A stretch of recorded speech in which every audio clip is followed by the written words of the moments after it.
Hey, what's up guys? This is Rick with the Digital Divide, and today we're going to be talking about how you can upgrade your car to a quote-unquote smart car with a simple device that lets you integrate either Apple CarPlay or Android Auto into your existing vehicle without paying a ton for somebody to install it or wire it internally. Now, I think every once in a while we all get the itch to buy something new, even if we don't particularly need it.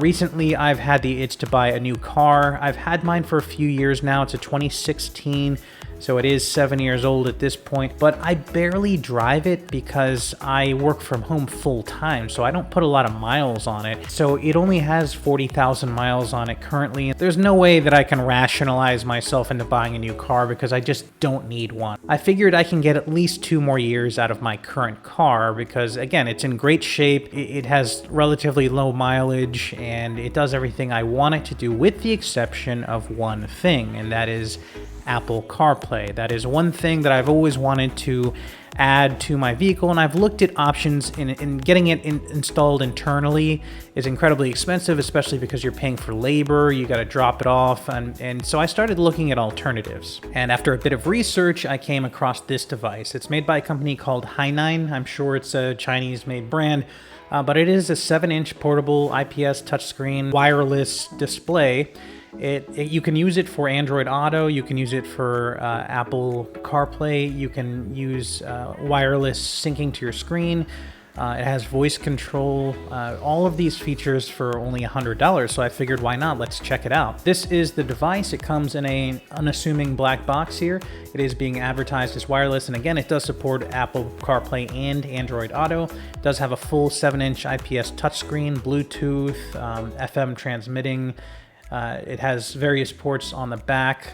It supports Google Maps and Apple Maps, and then it does have functionality where you can route your rear camera to this screen if you choose to do so. So let's go ahead and get this thing opened up and see what it includes.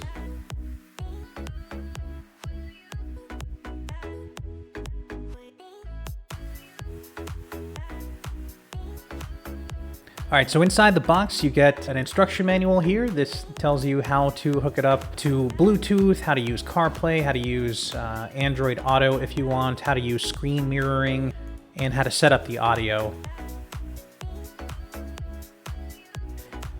Inside the box, we've got the device itself. This thing is bigger than anticipated. It's about the size of a very small tablet. It does have some capacitive touch buttons at the bottom here, as well as a microphone in the front and 2 microphones in the back, as well as dual speakers here and some mounting hardware for the bracket.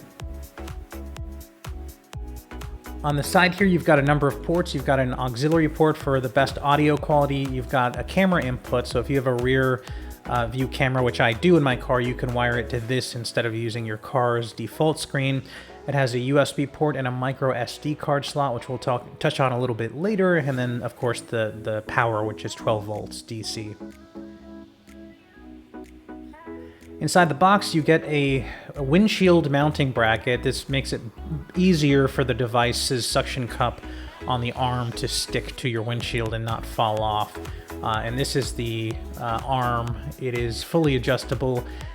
You peel this thing off and then it sticks to that pad very, very well.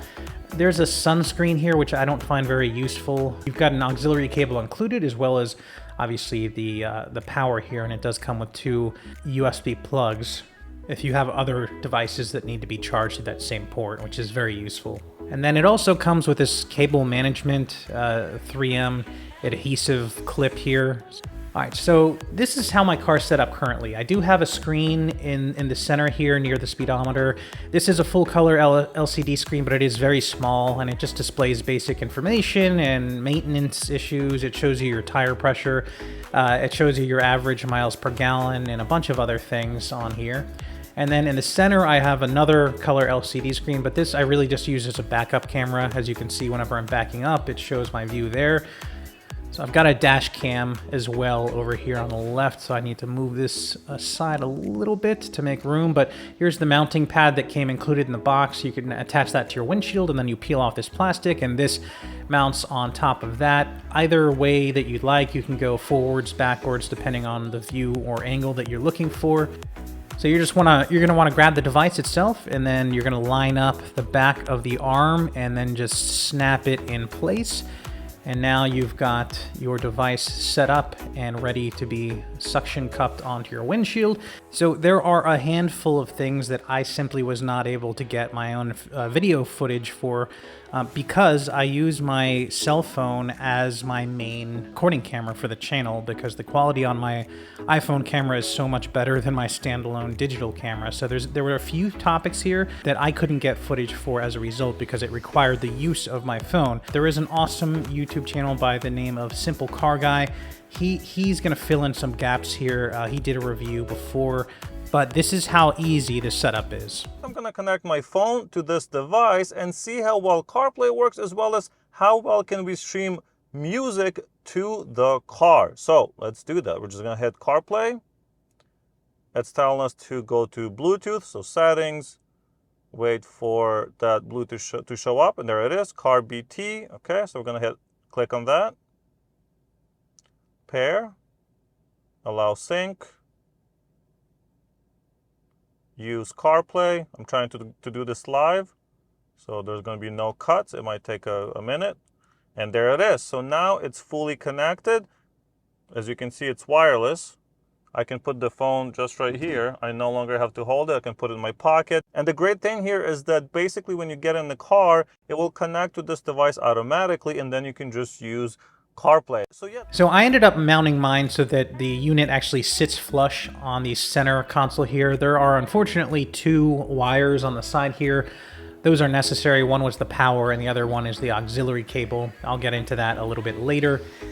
The underlying operating system in this thing is Android, so it is a little Android computer. This is what the default home screen looks like, but if you just click on CarPlay, it'll swap it over to CarPlay, and it looks just like a normal standard CarPlay. It supports all of the functionality. It integrates your text messages, your calendar. So any app that you have installed on your phone already that is supported with Apple AirPlay will just automatically show up here on this screen. You've got some options here to change the wallpaper and some other minor things, but there's not a whole lot to say. This is just your standard Apple CarPlay. This button here brings you back to the home screen, and then you can open up music. For example, I subscribe to Amazon Music. That app is supported here, so you just click on that, whatever song you want to hear, and then it'll, just like any other Apple CarPlay, it'll show the artwork there and the name of the artist and the song.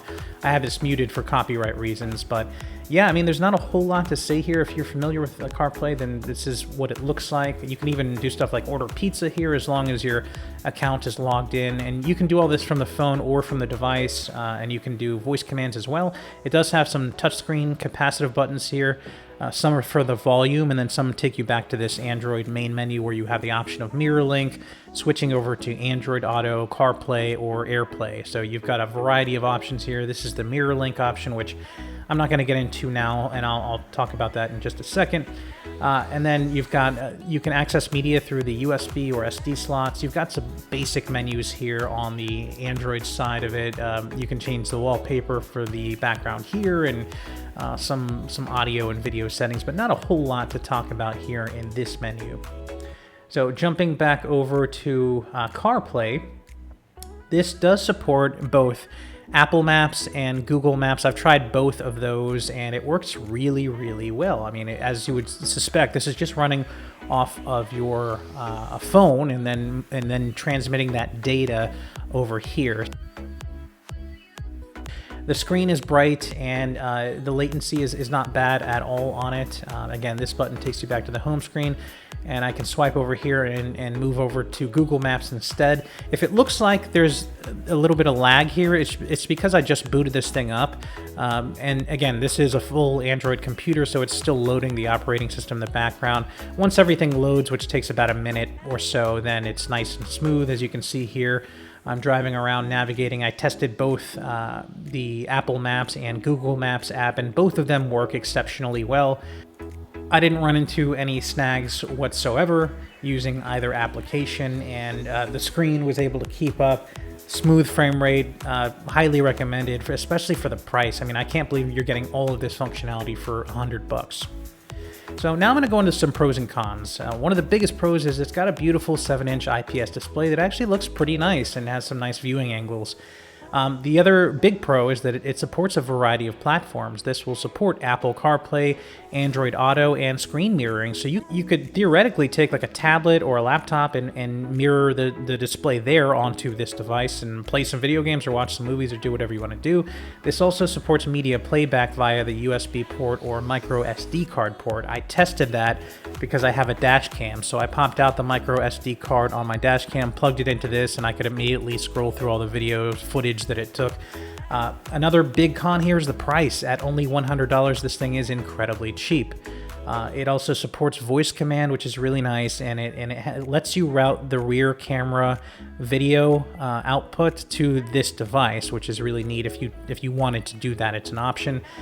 This is also incredibly easy to install, which is a huge plus as well. So, guys, some cons I want to talk about, and I don't have a lot, but there are some. Number one, you really need to use the auxiliary port to get the best experience. You don't have to use it.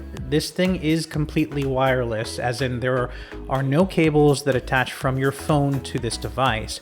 And theoretically, the only thing this device needs to be plugged into is a power source. But if you don't use the auxiliary cable, which gives you much better audio quality, you have to use radio transmission. Works. Now, that's all pretty cool and everything, but how do you connect it to the car? Well, if we're going to go back to car home, we're going to go to FM transmit. And here we can actually turn on the FM transmitter and send the audio to our car. So let me readjust the camera. All right, so here's how the FM transmitter works. On my car, I set it to 98.1, as you can see right there. Now I'm gonna go to 98 right here. So I'm gonna select that frequency, which turns on the transmitter. I'm gonna go to 98.1, there it is. And now, as you can see, there is no static. So if I turn this off, static, turn it on, now it's getting the signal from this device.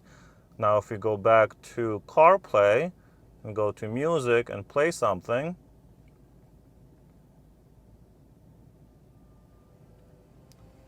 it is now playing through the car. So that's the whole idea. You can send audio from this device to the car. And if you notice that you have to raise the volume for you to hear anything, or the audio is very low, make sure that you raise the volume here. He said he was surprised to see all the people to 40. Now I don't have to go as high on the car, and there's a lot less kind of hiss, the FM. So although you can hook up this device through the radio and get completely wireless everything that way, I just wouldn't recommend it. I think that the audio quality using the radio is not great, and I think that the hassle of trying to match the two every time you turn on the car is kind of annoying. I think for ease of use and the quality of audio, I definitely recommend running an aux port to your car and then just having your phone connected to this device through Bluetooth. The other con here is that the touchscreen is not quite as responsive as some other units on the market, but for the price point, you can't beat it because every other model on the market is like 3 or 4 times the cost. Also, the built-in stereo speakers are not the best. They're not. I wouldn't even consider using them to listen to music. Obviously, just use your car audio for that. It is great though if you just want to use it to take phone calls or do voice to text through the Apple CarPlay. So I think overall the pros far outweigh the cons on this machine. I think for $100, this is the best way to currently extend the life of your car by adding either Android Auto or Apple CarPlay to it. And I could not recommend this enough. As always, thanks for watching. Hopefully you enjoyed the video and this helped you out a little bit.